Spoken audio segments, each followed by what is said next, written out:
Got some breaking news to bring you now. The former Match of the Day pundit and One Show presenter, Jermaine Jenas, has admitted sending inappropriate text messages to two women he worked with.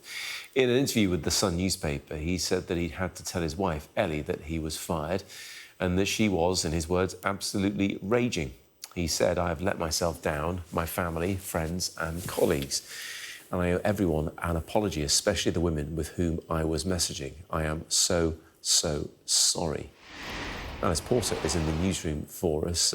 Alice, this is quite the change, because the last we heard from Jermaine Jenas was he was speaking to his lawyers. Yes, that's right. And previously, Jermaine Jenas had said there are two sides to every story, but we've certainly just recently heard a little bit more about what he says is his side of the story. And I think we've got two very clear messages that are coming through in the interview that he's done with The Sun.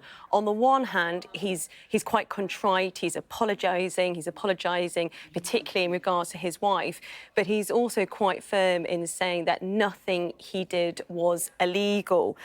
He said he's ashamed about the inappropriate text messages that he sent to women, and he's also apologised that if he made any of the women that he messaged, if he made any of them feeling uncomfortable.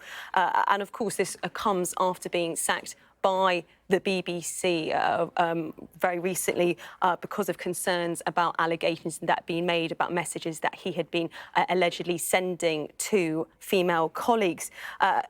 And of course, we've been hearing a little bit more from the BBC as well. There's been criticism that he has put forward about their handling of the situation. But this is quite a frank interview, really, that he's given to The Sun that has just kind of come out in the last 5 minutes or so, admitting that what he did was cheating, but he does say that it wasn't physical, that it stayed within the messaging, but he says very much that this was still was completely inappropriate, that he's sorry if it made people feel uncomfortable, and he's particularly embarrassed about how that's reflecting on him as a husband and as a father.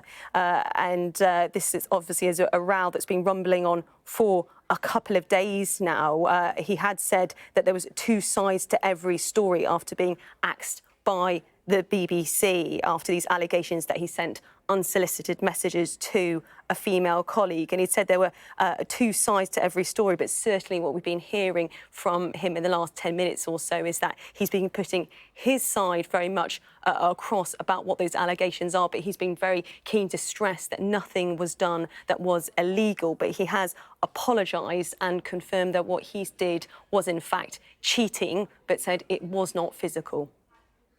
Alice, thank you very much indeed for that update.